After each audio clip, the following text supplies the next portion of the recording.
Howdy folks, my name's Christian and welcome to Bullish on Farming. Just brought the side-by-side out to a field here to check it out. And today I want to talk about the bale grazing program we ran in the winter. We positioned bales all throughout this field. I think it was about 76 bales. Then another 76 in the next field, about 25 yards apart. Some of you may have heard of bale grazing before. A lot of guys out west do it. And we placed the bales on their edge, on their flat edge, and using electric fencing, we would limit the amount of bales to the amount of feed that the herd needed each day. So with our group, we had about 24 mums, about half their calves with them. They were consuming about 2 bales a day. And what they were actually consuming was probably about 1.5 bales. The other stuff went to the ground.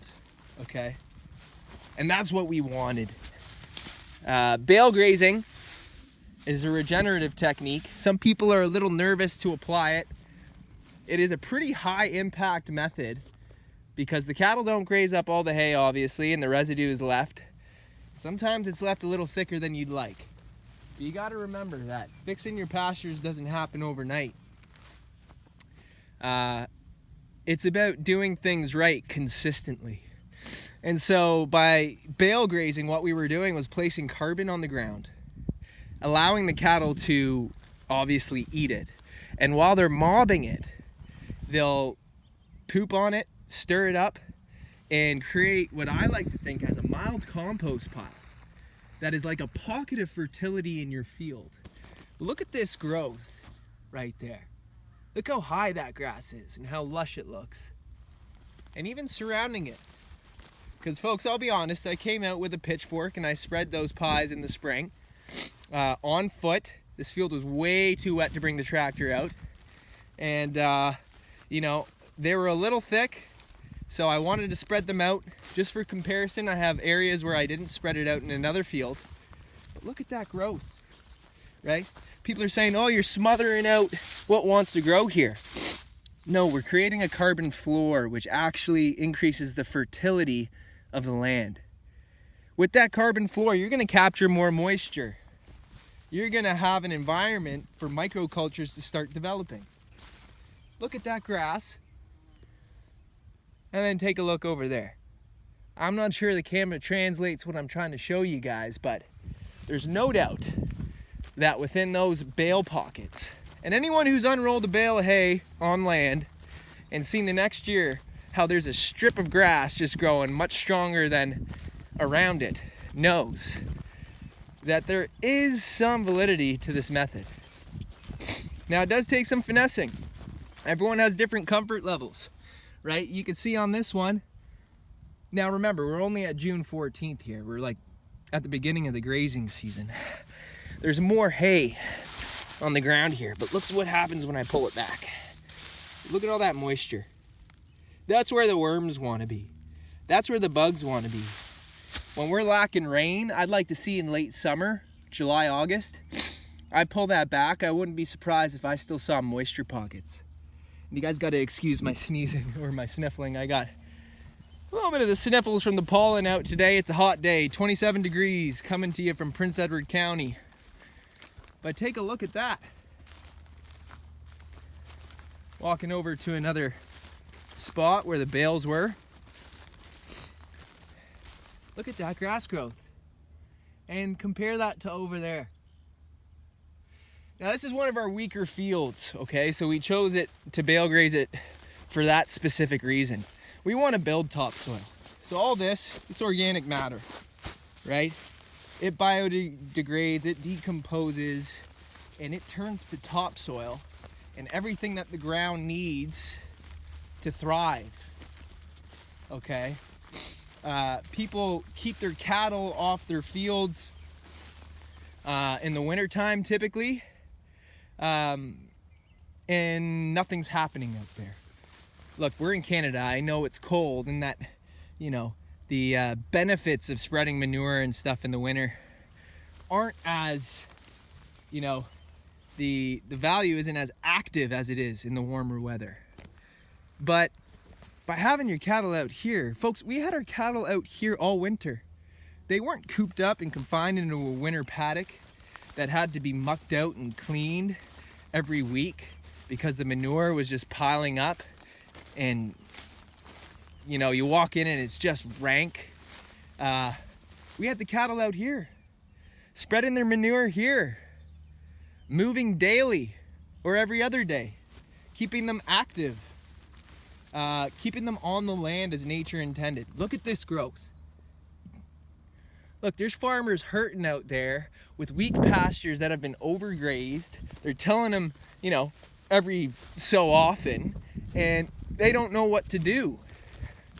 Folks, you gotta keep it simple. You gotta work with the land, not force the land to do what you want it to do. Look at this.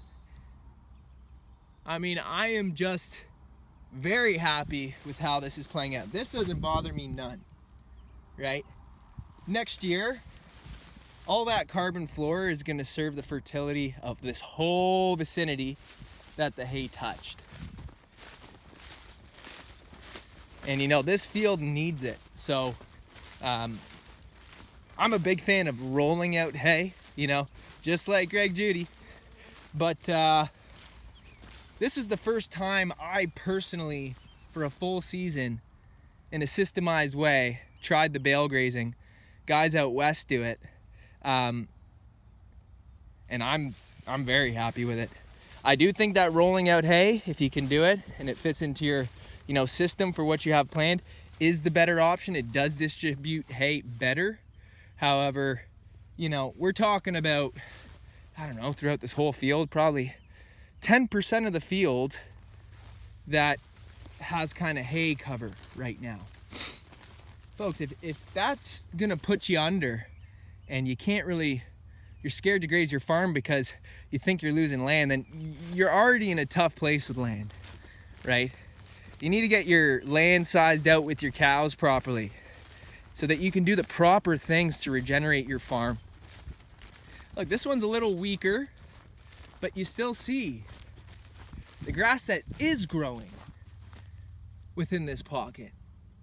It's just so much more lush than what you're gonna see out here, okay? So I think we're gonna keep up with this next year. You know, I thought it would be cool to make a video on it because some people are nervous about bale grazing. They don't know how to do it. They have an idea. I think I know how to do it, but does it really work? I'm scared of the hay cover. You know, old school guys might say, oh, that's lazy, just putting bales out in the field. Well, listen, it's not so much that it's lazy as much as it's holistically integrated with the process of nature, right? What I think is lazy is just tilling something up and seeding it using all machines. It takes a little bit more of a connection to, you know, take maybe a longer, more drawn out process that harmonizes with nature and apply it the best you can, right? Because that's all you can do at the end of the day. And you know, this stuff's not academic, folks. You know, you can learn a lot about farming and what works and what doesn't, but unless you're doing it for yourself. Okay, so you can see this one, it's kind of been invaded with weeds. So it brings up another point. If you're gonna do this, ideally you want the best quality hay you can get. If your hay's got a bunch of weeds in it, you're gonna be seeding weeds, all right? We do have some grass growth in there, but you know what? I'm not worried about it. Because this is the first one that I've really seen that's been taken over like that. And, well, you know, that's not so much of a big deal. We're gonna keep mob grazing and doing our thing and let the land level itself out with proper livestock management. Been doing this for a few years, folks. I'm not an expert, but I know a thing or two. So, you know, I'm not going to tell you that what's right and what's wrong, but you know, the plan is to show here on this channel what I'm doing and what other, you know, regenerative guys might be doing. Because, you know, the farm world's changing. People are saying they're farming, they're not making money anymore. You got to get back to the land. You got to take away the high maintenance machines, the high cost machines and tools that take your time, take your dollar, gotta pair them, and just work with the natural elements. Because amazingly, that's how things grow in nature. Nothing's tilled, nothing's obstructed, nothing's destroyed, right? We're building topsoil here. We're not destroying everything under the soil. And I know people who till and stuff, they're not fully aware of that. That's okay. You know, I just talk with passion. I don't want to make it sound like these people are wrong, okay? Farming has gotten us where we have been as a population here and now, but why not do what you feel called to do and what you feel is most harmonious and aligned with the win-win-win situation of everything involved, right? Anyways, folks, thanks for stopping by. We'll see you at the next video.